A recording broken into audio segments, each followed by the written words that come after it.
May I proceed? You may, thank you. Good evening. Good evening. Can you please introduce yourself to the members of the jury? Good evening, everyone. I'm Dr. Joe Joshua. And what do you do for a living, Dr. Joshua? I work as a forensic lab scientist. Can you tell us about your educational background in that field? I got my PhD from Syracuse. That was in forensic science. Before that, I did undergrad at GW. And how about your work experience? Well, I started off as a lab technician for the BCI. I did that for about 6 years before I was promoted, and I actually ran the entire laboratory system for that department. And are you still working in that position? The hours got to me eventually, so I no longer work in public service. I work now as a private consultant. Well, you said you're a private consultant. Can you tell us what brings you here to court today? I was hired by defense counsel, and I'm here to review the work of Reese Butters. Miss Butters is a technician with the DEA, and actually a former employee of mine. Well, I'd like to get into how you conducted that analysis. Can you tell us about the facts and data you relied on? I relied primarily on Miss Butters' report, as well as some documents that she reviewed, affidavits, exhibits, and photographs. And do you have a method that you use to conduct that analysis? I do. Miss Butters determined there was malpractice going on at this lab, so I used a method specific to that. I looked at the underlying data, the determination that there was malpractice, and the determination of who was involved with that malpractice. And is this three-step method reliable? It is. The reason that I use it is because it's endorsed by the ANSI. That's an independent regulatory agency. And did you reliably apply this method to the facts of today's case? I did. I made sure to apply all three of these steps to the facts I have, and my lab and my work is regularly audited by that same regulatory agency. Well, now, Dr. Joshua, I'd like to get into what it is that you found. You told us you reviewed the work of Agent Butters. Did you find that she conducted a thorough analysis? Thorough from a technical perspective, yes, but there was one major issue, which is that it wasn't an independent investigation. What do you mean this investigation wasn't independent? Miss Butters relied very heavily on the work of an FBI agent, Peyton Travis. And I can tell you from my past experience, and just the conclusions that I had access to, that this wasn't independent, this interaction between them two. Well, let's take those one at a time. You said you have past experience with Agent Butters. How did that inform your conclusion? When Miss Butters was my employee, she was in some kind of relationship with that FBI agent. Objection, Your Honor, to a lack of foundation. May I be heard? The lack of foundation for the relationship? Yes, Your Honor, that Agent Butters was in a relationship with this FBI agent. Is this the one that she already testified was her favorite student? Yes, Your Honor, but we don't believe that this witness has the foundation to testify to the nature of their relationship. We believe the jury deserves to hear that foundation if he's going to tell them that. Response? Your Honor, this witness has already testified that he worked closely with Agent Butters. He can observe the interactions that Agent Butters and Agent Travis have and testify as to whether they appear to be in some sort of relationship. May I respond to that, Your Honor? Yes. Your Honor, I don't believe the fact that Dr. Joshua worked with Agent Butters is enough foundation for him to testify to the relationships that she was in. Can you repeat the question? Yes, Your Honor. My question was, based on your past experience working with Agent Butters, what issues did you have with her investigation? I will overrule the objection. Thank you, it's been noted. This witness, you can proceed with your question. Yes, Your Honor. Did you get a chance to finish that answer, Dr. Joshua? Miss Butters and the FBI agent appeared to be in some form of relationship. And you also told us that you saw an issue that's a little bit more specific to the case at hand. What was that issue? Miss Butters first determined that the defendant was not implicated. Then she got extra information from that FBI agent, and only after that implicated Ms. Riggs. Clearly there's a lack of independence in this conclusion. Now, what did Agent Butters conclude? Agent Butters had 3 conclusions that I'm here to talk about. The first was that there was skimming going on, the second, cutting, and the third, irregular patterns in evidence logs. I'd like to take those 3 one at a time. I'd like to start with skimming. On what basis did Agent Butters conclude that skimming was occurring? Ms. Butters relied very heavily on an evidence log. And would you recognize that evidence log if I were to show it to you? I would.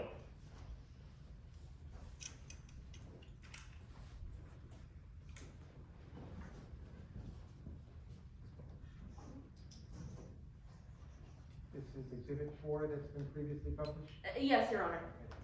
Again, I would just ask to make sure it's at an angle that the jury can see it. Thank you. Dr. Joshua, is this that evidence log? It is. Now, can you tell us, based on this evidence log, why Agent Butters concluded that there was skimming occurring? Well, we need to look at the difference between 2 of those columns. I can get up and show you actually on the documents now. Your Honor, may Dr. Joshua step down to approach the demonstrative? He may. Would the prosecution like to approach also? Yes, Your Honor. Okay. Can you show us where on this document Agent Butters could conclude there was skimming? We're looking at the difference between these 2 numbers, gross weight and net weight. That difference is the difference in how much you'd expect a normal drug test to take. It should be about 2 to 3 grams of difference there. Anything more, and the lab technician is stealing drugs. It's called skimming. So where do we see evidence of skimming on this log? Well, we do see it where Agent Butters determined it to be. The sample from Riggs is skimmed. There's a difference here of about 8 grams. Remember, the difference should only be 3 grams, so it's likely the lab technician pocketed about 5 grams. Well, Dr. Joshua, if you're telling us you agree with Agent Butters that there was evidence of skimming, can you explain why you disagree with Agent Butters? I disagree that the defendant and Officer Murtaugh are the only people implicated in this. If you look at any single officer on here, let's just pick one at random. Officer Bowman right here, there's a difference of over 5 grams. Those drugs were skimmed. Officer Allie, another difference of 5 grams. Those drugs were skimmed. Every officer on here had drugs stolen from their log by the lab technician. Well, when we see evidence of skimming for every single entry on this list, what does that indicate? It means it's possible that the only person actually involved is the person who had access to every sample, that Casey Bartholomew was just acting on their own. Thank you, Dr. Joshua. You can go ahead and take a seat.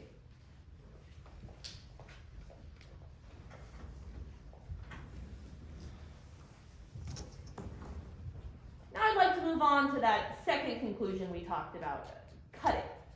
Can you explain where you disagree with Agent Butters about whether cutting was occurring? I agree that drugs were cut in the lab. That's where you add, like baking soda to cocaine to steal more drugs. But I disagree as to which officers we know were involved. Can you explain what you mean by that? We know that the drugs submitted by Ms. Riggs and Officer Murtaugh had cutting agent in them. But we need to look at the other drugs submitted by other officers to know who else may be involved. Well, when we compare the samples from officers Riggs and Murtaugh to the samples from other officers, what do we find? I wish I could tell you, ma'am. Agent Butters did not test any samples from any of those other officers. Is there a problem with this? Yes. We don't know if these other officers were cut, which means we don't know who was involved in this. It's possible, again, that it was just the lab technician doing everything on their own. Objection, Your Honor. Under a piece of case law, Kane Software Co. v. Mars Investigations, may I be heard? You may, and could you kindly direct me to the case you're citing? Yes, Your Honor. It's called Kane Software Co. v. Mars Investigations. I believe it's on page 7 of the case law, under the pink tab I midway. was about to say, thank you. Mine only goes up to page 6. Apologies, Your Honor. Maybe it's not page 6. It should be under the tab, the header of the case law labeled expert testimony. I don't want to delay your time, so go ahead and make the argument. Yes, Your Honor. What this case law says is that experts are required to disclose any conclusion they plan to make on the stand in their expert report. We have a good faith basis to believe that nowhere in this expert's report did he say that Agent Butters should have tested the samples of other agents, or excuse me, other officers for cutting agents. Because that's not in his report, it's a violation of that, and it's inadmissible. Response. Firstly, Your Honor, I have a copy of Kane Software v. Mars Investigations. Would you like me to approach intender so that you can read the language yourself? Do you agree it's substantially what counsel just said? Your I'll Honor, accept your word as an officer of the court.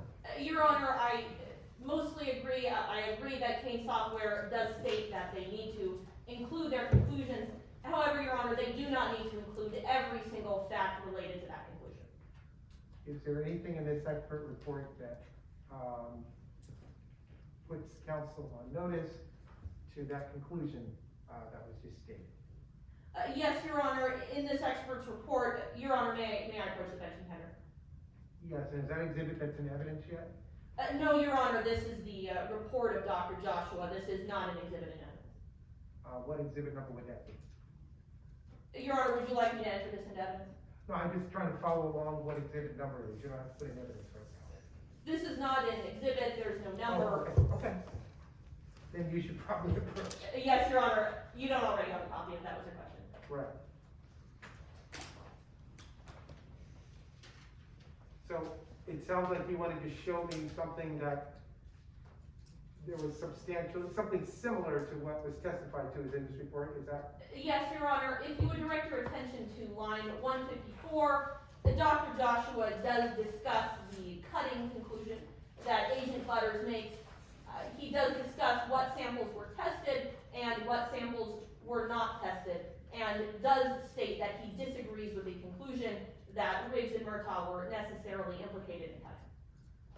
May I respond to that, Your Honor? Yes, ma'am. Your Honor, in this paragraph, we certainly agree that the doctor talked about cutting agents and that conclusion, but at no point in this paragraph does he say that Agent Butters should have tested the drugs turned in by other officers, nor does he say that that's a reason that he disagreed with Agent Butters. Okay. And counsel, do you agree that those two statements are not in this exhibit? Your Honor, I would certainly agree that the verbatim words that this witness testified to on direct examination aren't included in the report. However, Your Honor, that's not what's required by Kane. What's required by Kane is that in a broader sense, the conclusions this expert makes, the facts that he discusses, the issues that we touch on, that they are touched on in the report. Your Honor, this witness did in fact do that. Is there anything in this report that would put the counsel on notice of the conclusion that was just stated? Yes, Your Honor, my reading of line 154, his discussion of the third conclusion, is that it puts counsel on notice that he disagrees that the evidence that we have necessarily implicates Officer Riggs. That's what this witness just testified to. And your objection is because of the conclusion that's made? Yes, Your Honor, the conclusion he gave was that that he disagreed because Agent Butters didn't test the drugs of the other officers. At no point in his report does he say that. And you're asking as a remedy that the entire report gets stricken? No, Your Honor, What's just the that remedy portion you're of the asking? testimony. I'm sorry? Just that portion of the testimony in court isn't admissible because it wasn't disclosed before trial. Your Honor, if I may have permission to read a specific line, I believe it is the conclusion the expert just made. Line 160 states, of course, it is also possible that any one of these subjects acted unilaterally or that another person post-seizure had been responsible for the altering of seized material. Your Honor, Casey Bartholomew is one of the subjects. Okay. Dr. Joshua just testified she acted unilaterally. Okay. This is included in the report. I think that's fair game, counsel. I appreciate your objection. I'm gonna overrule it, and you can certainly, explore that further in the cross-examination. Yes, Your Honor. Thank you. You may continue your line of questioning. Now, Dr. Joshua, you just told us that you concluded Casey Bartholomew may have been acting unilaterally. I'd like to move on to that third area of disagreement with Agent Butters, the frequency of numbers on the evidence log. Can you explain how she used this to conclude that Officer Riggs might be implicated? She said that just because Riggs appeared on the evidence log more than other officers, that they were in on this scheme. And why do you disagree with that? We don't know the assignment process, whether a lieutenant or a sergeant or detectives themselves were picking where to send their samples. Without this information, the fact of where they sent their samples, it doesn't mean much. So Dr. Joshua, putting all of these conclusions together, based on the evidence you have, what can you say about who may have been implicated in this scheme? We know for a fact that there was skimming and cutting going on, but we do not know which officers, other than that technician, were in on it. It's possible that Miss Riggs didn't know. Thank you. Your Honor, I have nothing further. Thank you, counsel. You may cross. Yes, Your Honor. Good evening, Dr. Joshua. Evening. I'd like to start by talking about something you just mentioned on direct examination, all right? You told us that you believe Agent Butters should have tested samples turned in by other officers for cutting agents. I have that right? That could have broadened our picture here, yes. So, sir, you remember writing a report for this trial? That's right. You were told to include all relevant information in that report? Correct. You'd recognize that report if I were to show it to you? I would. Your Honor, at this time I'm approaching opposing counsel and the witness in turn with his report.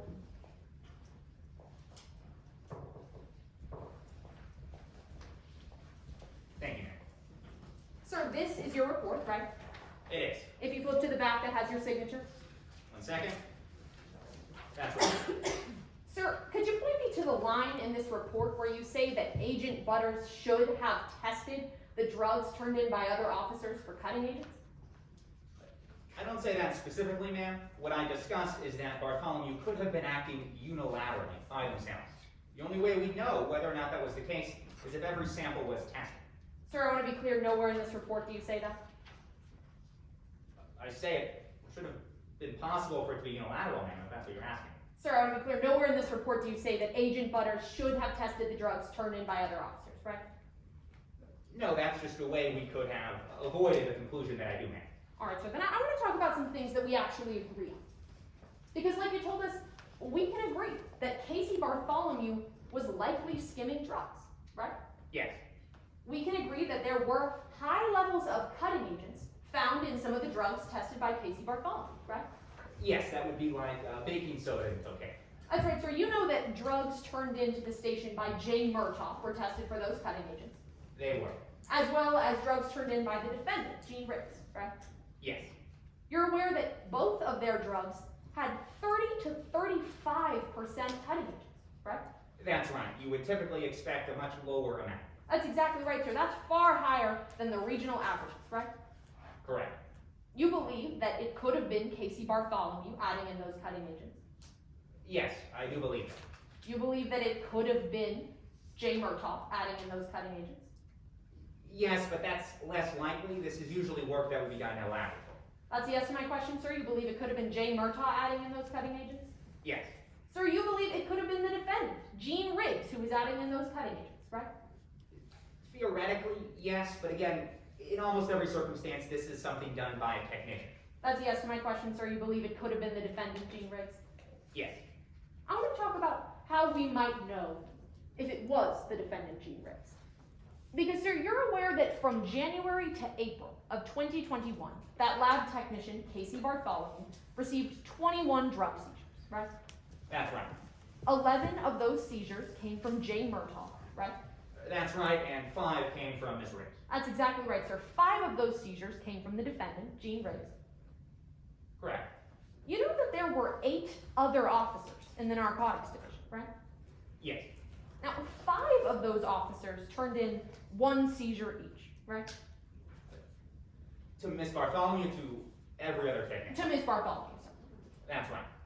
So, the defendant turned in as many drugs as all 5 of those officers, right?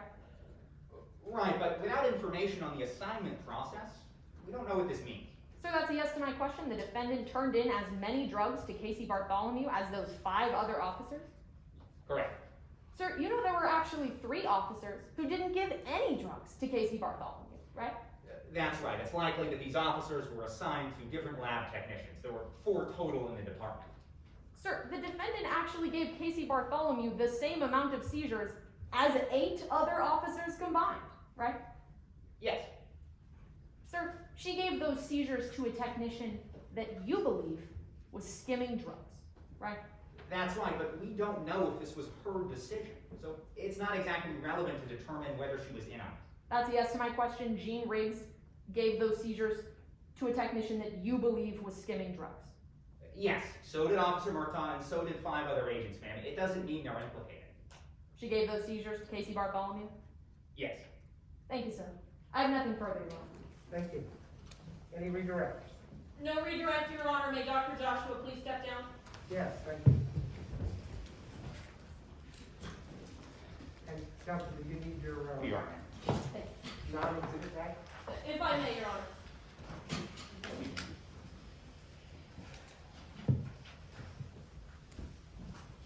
Thank you.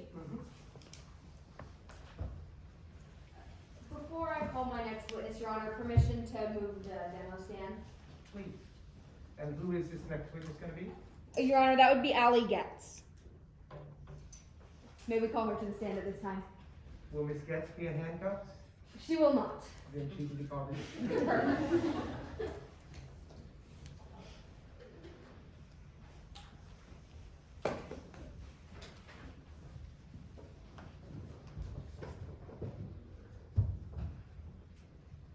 May I proceed? You may. Good evening. Good evening. Can you please introduce yourself to the members of the jury? Sure. Hi, everyone. My name is Allie Getz. Miss Getz, what do you do for a living? I own a club. It's called Mystique. Can you tell us a little bit more about your club, Mystique? Sure. Mystique is a premier clubbing experience, which basically just means that we charge $20 for one espresso martini, and we have a disco ball. Miss Getz, I have to ask. Do you know if people do drugs at your club? I mean, you know, no matter how hard I try, people keep managing to sneak their drugs into the club. You know, my security guard, Enrique, he does some great work for us, but it is a club, for Pete's sake. I mean, people find a way. Do you know if people sell drugs at Mystique? I mean, if you're talking about transactions that occur on the premise, well, you see, it has previously come to my attention that there are some no-gooders who have found their way inside my fabulous establishment and are selling some contraband. So, yes. All right, Miss Getz. Do you know anyone by the name of Courtney Rudd? I do. How do you know Miss Rudd? You know, sometimes I like to go onto the dance floor and mingle with the patrons. Not too hot though. You know, these hips aren't what they used to be. But I'll tell you what, they don't mind. Huh? Anyway, I think I've seen Courtney out there once or twice. Now, you mentioned before that you had a security guard, Enrique, but did you ever have any other security guards working at your club? Oh, sure. Enrique, he's just the new guy. We used to have 2 other security guards, Murtaugh and Riggs. Do you know if Courtney Rudd knew Officer Riggs? I don't know the specifics of their relationship. Frankly, I don't want to know. I only really heard Courtney talk about Riggs one time. What did she say about Officer Riggs? She said, I'm gonna get Riggs if it's the last thing I do. Objection, Your Honor, hearsay. Do you have a response? Yes, Your Honor. The statement elicited falls under hearsay exception 8033, a statement of a plan. The statement is, I'm gonna get Riggs if it's the last thing I do. That's a clear plan with intent behind it. Response? Your Honor, that does not meet the threshold for a plan under 8033. 8033 applies to a mental condition or a physical condition. This doesn't meet 8033. It is inadmissible hearsay. Response, Your Honor? Very briefly, but I'll tell you now, I'm inclined to agree with counsel. Yes, Your Honor. The specific language of 8033 states it's not just mental or physical condition, it's also a statement of a plan. And the statement, I'm going to get Riggs, is a plan on behalf of Miss Courtney Rudd. I'm gonna sustain that objection. That's stretching a little bit too far for me. Yes, Your Honor. Motion to strike the offending testimony. The testimony has been stricken. Counsel, you may proceed with your line of questioning. Yes, Your Honor. Yes, Your Honor. Yep. Ms. Getz, can you tell us about the responsibilities of Officer Riggs and Murtaugh as security guards at your club? Sure. They were kind of like bouncers. You know, they would kick people out if they were getting too rowdy, and they would also test all the drugs that came in. They would take a little cut of it to test it, make sure it was safe, and then none of that bad stuff was getting in.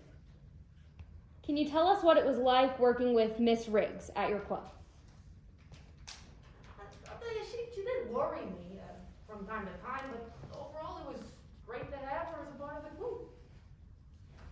Miss Getz, why do you say that Officer Riggs would worry you? Well, there were a couple times that she came in where she had these big bloodshot eyes, and she would be kind of like twitchy or shaky. I don't really know what to tell you. There was just this kind of look about it that was a little worrying to me. Okay, well, you mentioned before that it was part of their responsibilities to test drugs.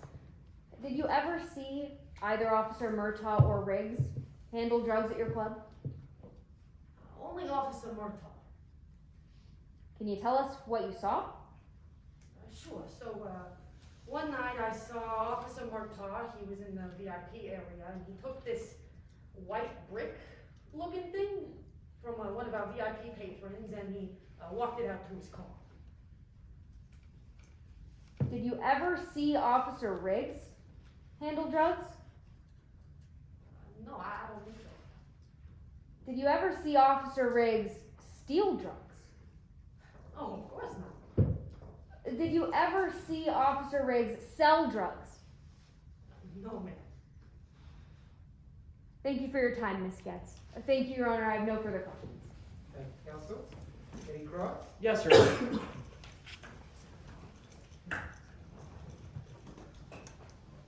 Your Honor, I'm just going to set up the well very briefly.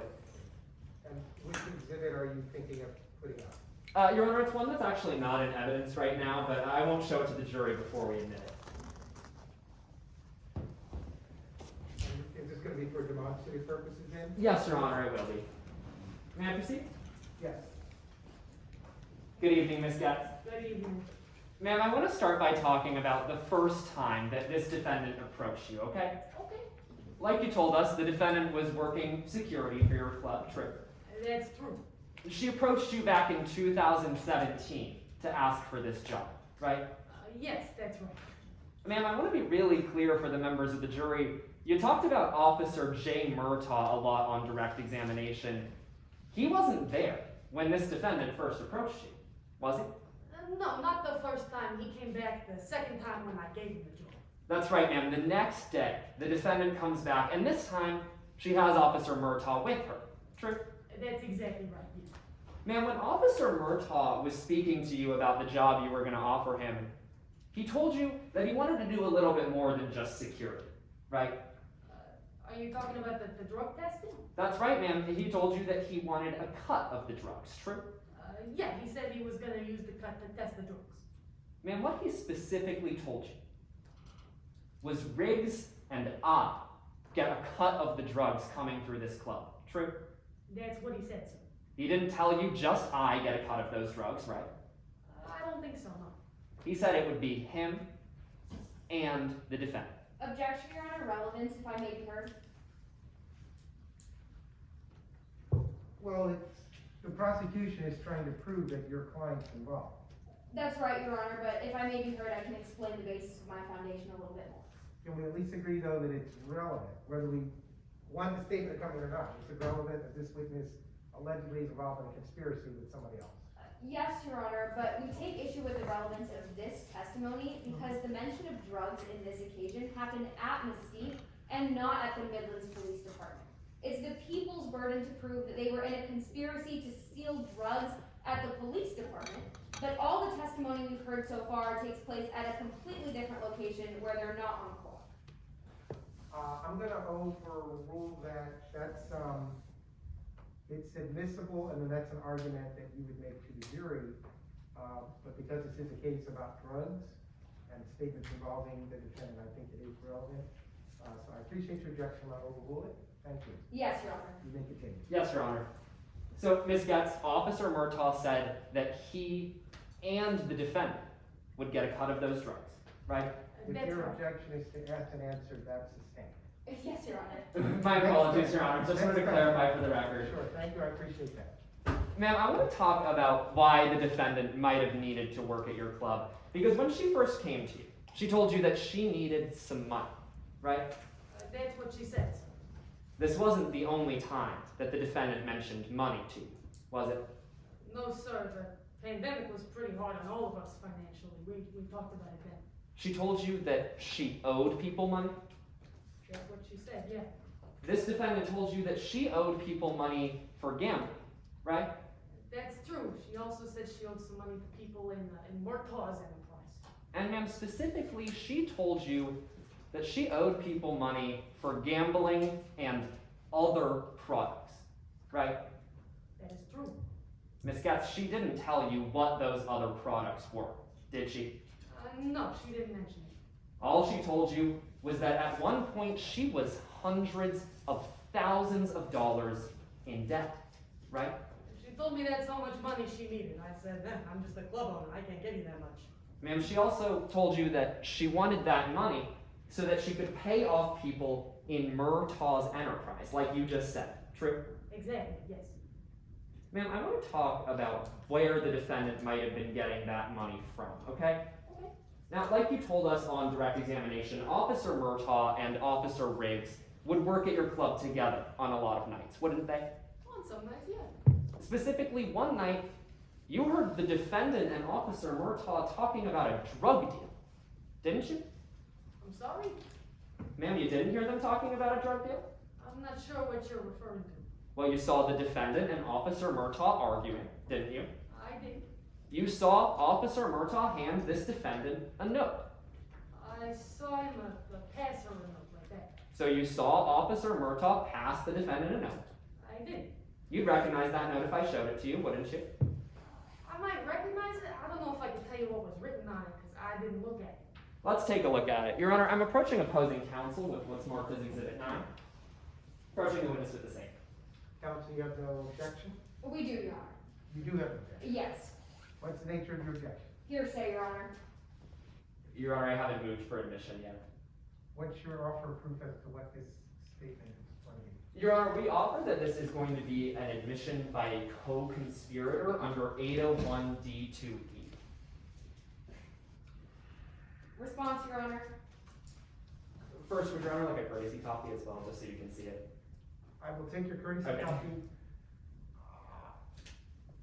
Statements of co-conspirators are generally not admissible in a trial against a separate defendant, correct? Not in Midlands, Your Honor. They actually are admissible in a trial today, and we have until the end of the case today to prove that the person was a co-conspirator. Do you agree with his analysis of Midland's law? Yes, Your Honor, but may I be heard? You may be heard, and I'm gonna try to do this quick so you guys get back to your case. Yes, Your Honor. On this note, there is no identifying mark that it came from Officer Murtaugh. The only testimony we have is that Ms. Getz saw Officer Murtaugh pass her a piece of paper. Ms. Getz didn't even see it. And there's no signature on this document to prove that it comes from Officer Murtaugh, so it is hearsay. We don't know that this is a co-defendant for sure?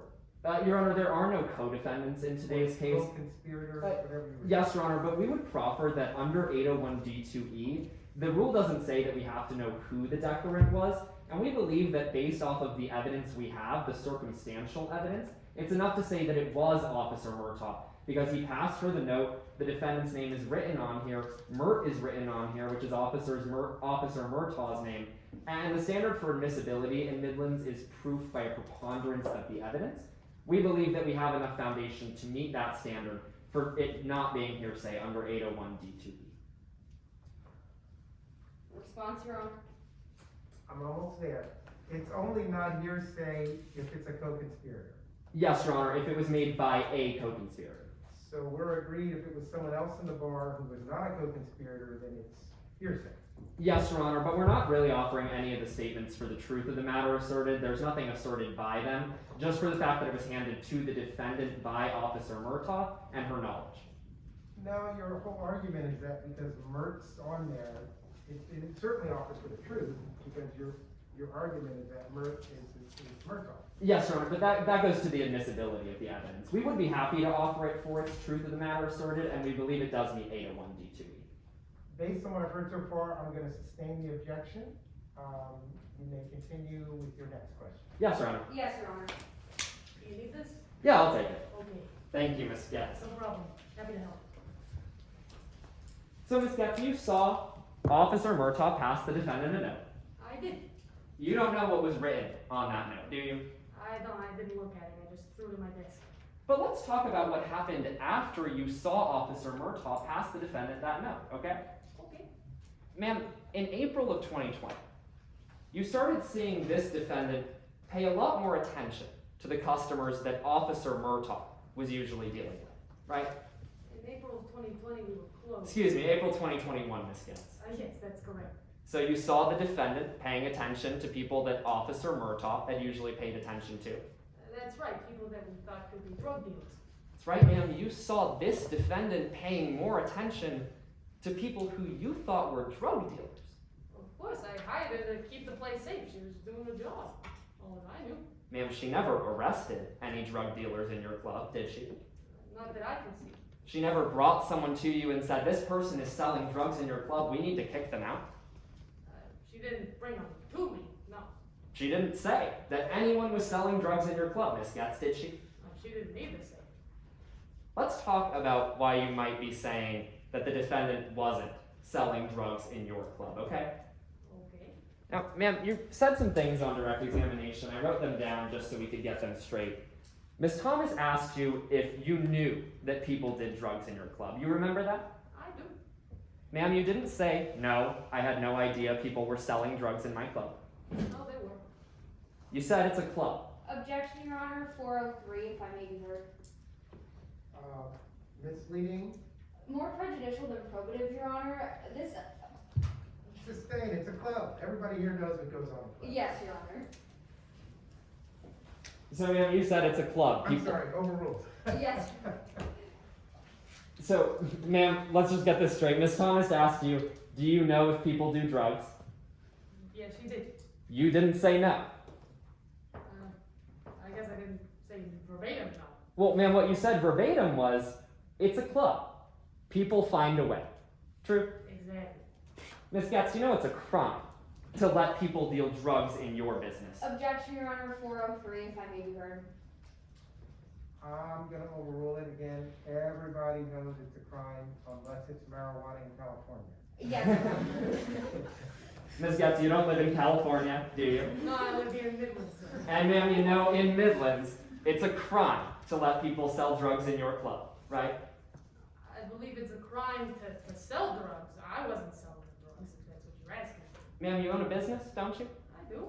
You didn't know it's a crime to let people sell drugs in your business? I don't know how they got the drugs into my business, sir. I don't know what to tell you. Ma'am, I'm not asking about how they got those drugs in right now. I just need an answer to my question. You didn't know it was a crime to let people sell drugs in your business? Frankly, sir, I'm sorry. I don't know. Let's talk about why you're saying you don't know. Because, Ms. Getz, right now, you don't have money for a lawyer, do you? I can't say I do. You don't want to go to jail. That would be preferable. Let's talk about how you could get some money for a lawyer, Ms. Getz. Because you know that when the defendant and Jay Murtaugh started working at your club, you started making more money. That's true. Once we got rid of the uniformed police officers, people were a lot less scared to go out on the dance floor, so we started seeing more customers. That's a yes. When the defendant and Jay Murtaugh worked at your club, you started making more money. Yes, sir, that's true. You know that Jay Murtaugh has already pleaded guilty to a crime, right? I do know that. He can't work at your club anymore. He cannot. He is in prison. That'll be pretty tough. That's right, ma'am. So now you're here today testifying for this defendant, aren't you? I am here in court. Testifying for this defendant, right? Those attorneys are the ones who asked me to come here, if that's what you mean. And ma'am, you know that if this defendant is acquitted, she could work at your club again. Ma'am, it would be more than lovely.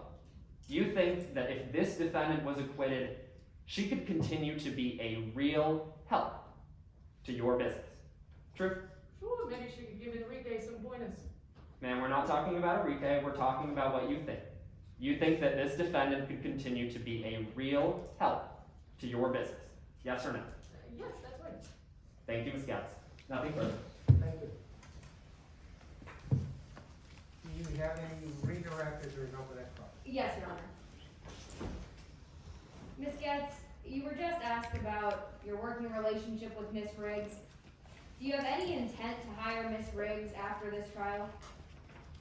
You know, I already have a security guard. You know, it'd be great to have her back, but honestly, I don't know if we have the money for it.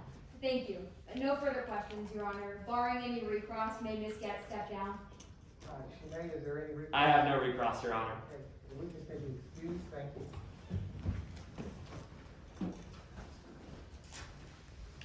Does the defense have any other witnesses? Yes, the defense calls Miss Jean Riggs to the stand.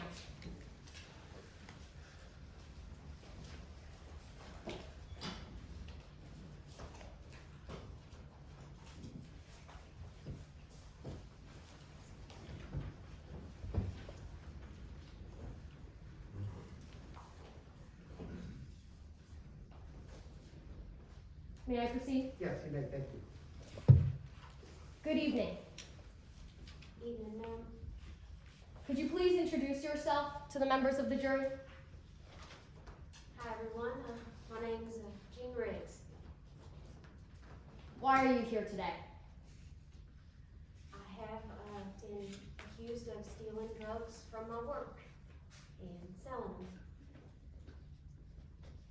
Miss Riggs, I have to ask. Did you do it? No, ma'am. I did not.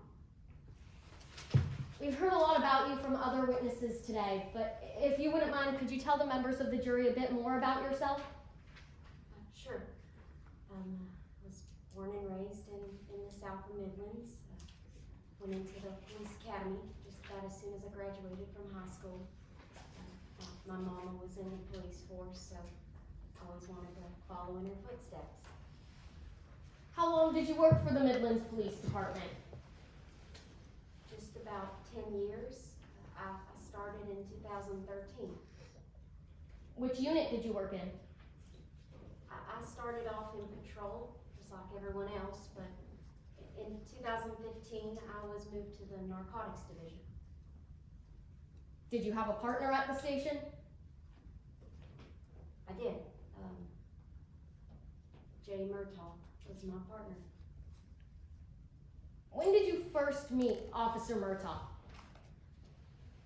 Well, we actually didn't meet until we became partners. See, back in December 2015, I had fallen off my mama's roof trying to put some Christmas lights up. I had broken my leg. Objection, Your Honor. Non-responsive. May I be heard? You may be heard. The question was, when did you meet Officer Murtaugh? The witness is now giving a narrative about Christmas lights. Do you have a response, counsel? Yes, Your Honor. This witness testified that she met Mr. Murtaugh after she came back from medical leave from the accident she is about to testify to. Okay, I think we're gonna get there, Counselor, so I Yes, sir. understand your objection, I'll open. Yes, Yes, sir. Your Honor.